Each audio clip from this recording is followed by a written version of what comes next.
A imprensa liga para o delegado do Guarujá atrás de informações, mas o delegado dá um fora em tudinho e desliga. A imprensa começa a ligar para a casa de Bruno, que se irrita. Vá pro inferno! Marcos fica super nervoso e Bruno o alerta de que não fale com ninguém sobre isso. Preocupado, Bruno diz que agora sim será como um estouro de uma boiada e ninguém segura. A imprensa, que está virada no mói de Quento, também atormenta o juízo de Leia. Bruno fica sabendo que Leia está sendo atacada e manda ela se hospedar em sua casa. Leia chega e conta o que aconteceu. Marcos está com a macaca e se irrita com todos. Leia diz que Marcos não está suportando essa história de que a mãe tinha um amante. Bruno completa dizendo que ele também não suporta a ideia de que o pai dele era um corno. Tudo culpa dessa girafona mesmo. Sem noção, Leia pergunta se pode subir para o seu quarto. Luana olha bem para a cara da sujeitinha e pensa: que quarto, cara pálida? Luana avisa que ela vai dormir num quarto de hóspede. Mas é cada uma, né? Rosa e Liliana assistem ao noticiário em que Dona Morte fala sobre o caso de Marcos e Lili fica doidinha, coitada. Júlia diz que na escola as crianças podem estranhar o Herê por ele ser índio. O menino pergunta então se eles mordem. Júlia garante que não. Rafael diz que já foi na escola e ninguém ligou para ele e, portanto, ele está sossegado quanto a isso. Dimas chega contando sobre os repórteres e Júlia diz que acha que esse escândalo vai ser o fim daquela família. Jeremias lê no jornal uma matéria sobre Marcos e chama Judite para fofocar sobre a família Mezenga. Ele torce para Marcos se lascar.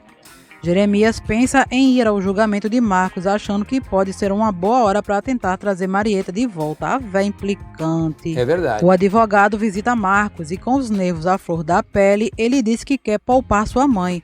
Mas Bigode de Curió diz que isso não será possível, pois Leia traiu Bruno mesmo e Marcos tem que aceitar isso e Zé finir. O advogado instrui Marcos novamente sobre o que ele dirá no julgamento. Parece que Tico e Teco entrou em surto e Marcos diz que não vai condenar mais ninguém e que ele é que é o réu e vai dizer que matou mesmo e acabou-se. El Bigodon diz que assim não vai dar para defender Marcos e pede para Bruno conversar com o filho. Usa o diálogo, Bruno. Dr. Valfrido pede que ele faça isso o mais rápido possível, pois o julgamento é no outro dia e ele não aceitou esse caso para perder. Zé diz para Dona Ana que Bruno está com o coração apertado. Dona Ana vai acender velas em oração a Marcos. Acende os 50 a Marcos, Dona Ana, porque Marquito está precisando. Marcos chega ao tribunal e é recebido com insultos.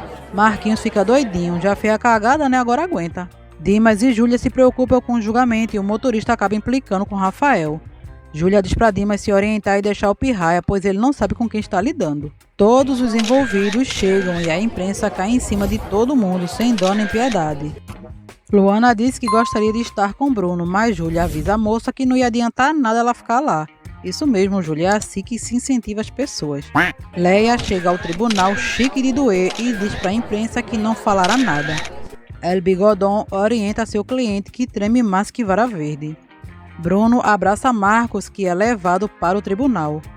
Enquanto ele entra, Dr. Valfrido torce para que Marcos mantenha o controle, senão danou-se foi tudo. O tribunal é preparado para o julgamento, que é transmitido ao vivo pela rádio. Marcos é chamado para falar em frente ao juiz, para lhe responder algumas perguntas. Apreensivo e torando o aço, o rapaz senta no banco dos réus. O juiz instrui Marcos avisando que ele não é obrigado a responder nada, porém, seu silêncio será interpretado em prejuízo de sua própria defesa, ou seja, quem cala consente e tu vai se lascar mais ainda. É verdade. Quando o meritíssimo pergunta qual a profissão do rapaz, a plateia ri. Claro, né? Não tem? Mas Marcos parece que fumou extrato de bosta seca e achou bom de tirar onda com o juiz, que só fica só de rabo de oi pro lado dele. Bruno fica apreensivo com as respostas de Marcos. O juiz pergunta se Marcos cometeu mesmo o crime do qual ele é acusado. O rapaz assume sozinho a culpa pelo assassinato do gigolô. Na casa de Bruno, ouvindo pela rádio, todos se assustam à confissão do rapaz. Dimas fala que provavelmente Bruno deve ter caído duro nesse momento.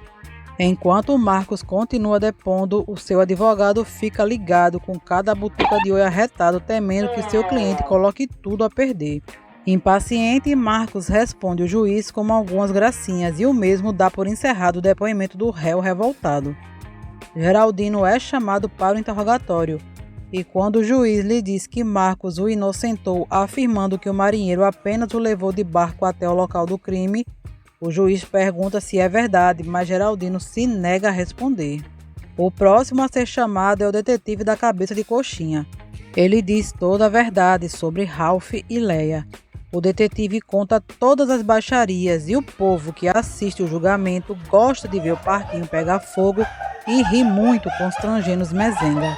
Cabeça de coxinha arreia a lenha no gigolô, em Suzane do Chibio de Fogo e no final do corno doido do além, já que sabe coisa que só. Esse detetive só perde mesmo pra fofoqueira da esquina da sua casa, né mesmo?